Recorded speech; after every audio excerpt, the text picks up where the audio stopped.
Hey, what's up you guys? This is Rob from Guy Plays, and today on the rundown, it's all about finishing fast when we take a look at Ash. Now, as you all may know, I am personally not a big fan of Ash myself, as his kit has very limited utility. However, what he lacks in control and support, he makes up for in raw damage, with 3 of his 4 abilities all specialized at scoring crippling blows. Armed with one of the most devastating ultimates, he packs a punch with one of the most straightforward skill sets to date. You can pick up Ash's blueprint in the market for 35,000 credits, while the rest of his components drop from Teal Rhaegor in the Titania assassination mission on Uranus. Now, while I don't recommend buying him with plat, it is your money to waste. So you can pick him up pre-built along with a catalyst and a Warframe slot for a whopping 375 plat. Now, looking at his base stats, he's a fairly standard frame, only truly shining in his increased health pool and sprint speed, with his only statistical downfall being his slightly below average armor. This basically means that while he can take a hit or two, he'll have to work to evade consistent fire. And as of update 16.10.2, he does not have any known passives. However, if he does gain one in the future, keep an eye out for an annotation during this little spiel.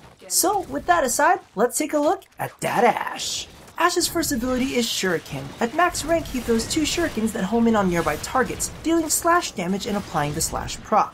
Now, for those of you who aren't aware as to how this works, slash procs deal 35% of an ability's initial damage per tick, for a total of 7 ticks over 6 seconds. And, unlike the upfront damage, the proc bypasses both armor and shielding, just as long as the enemy lives long enough. In addition, Shuriken can also be aimed for headshots and other body modifiers in order to deal bonus damage. His next ability is Smokescreen. Ash throws a smoke bomb at the ground and at max rank staggers surrounding enemies in a 10-meter radius, whilst making himself invisible for 8 seconds. Now, going invisible gives him the stealth damage multiplier, which grants a 4 times damage bonus to melee weapons. These show up as yellow numbers in the HUD, but do not count as crits. Just note that physically coming into contact with an enemy with anything other than your melee weapon will temporarily remove the stealth multiplier. Now on its own, this is a handy tool when situations get a little sticky, giving you some breathing room to either find safer ground or go apeshit with your melee weapons. Just note that some enemies may continue to fire on your last known location, or the last place they may have heard you fire off a weapon. So keep on your feet, as invisibility does not equal invincibility.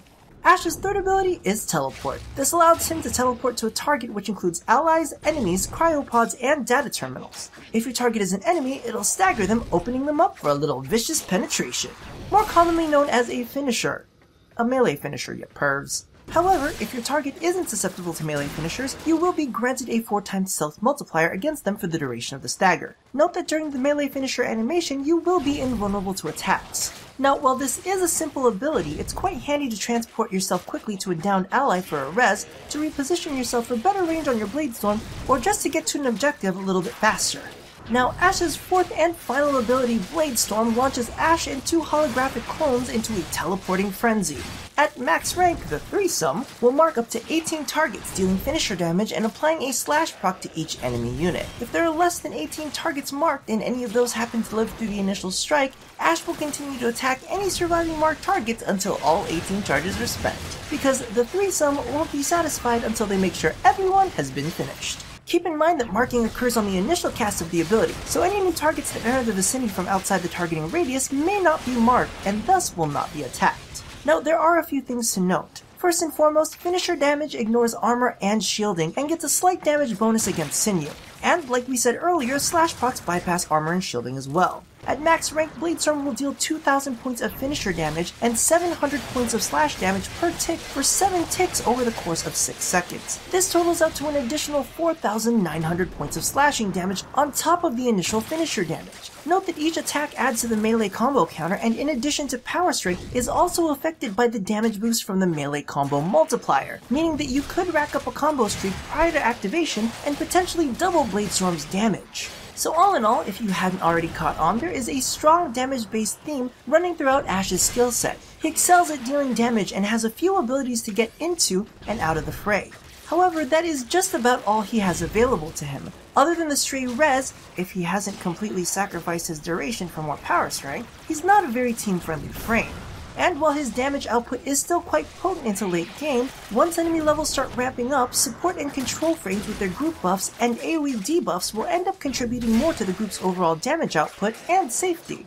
However, I must give credit where credit is due. Ashe is an awesome frame for newer players as he isn't very complicated to use, and he's got a little more durability than some of the more advanced damage dealing frames. He's also very good at clearing out mid-level content quite quickly, making him a good solo farming frame when coupled with the Carrier Sentinel, just as long as you can put up with Bladestorm's repetitive animations. In addition, playing Ashe can be quite cathartic, using teleport to open up opportunities for specific weapon finisher attack animations which players normally don't get to see. I mean seriously, you toss a dagger in some guy's face and you rip it out! Sometimes you just need that. Couple that and Bladestorm with Arcane Trickery's ability to make you invisible after you've finished finishing, and there's a good chance that no one will catch you on your walk of shame. So thank you all for catching another episode of The Rundown. Be sure to check out the previous episode on Excalibur Revisited, as well as the latest episode of Dress to Kill, all focused on customizing chroma. Now, don't forget to do all the things that I asked you to at the end of every one of these, and as always,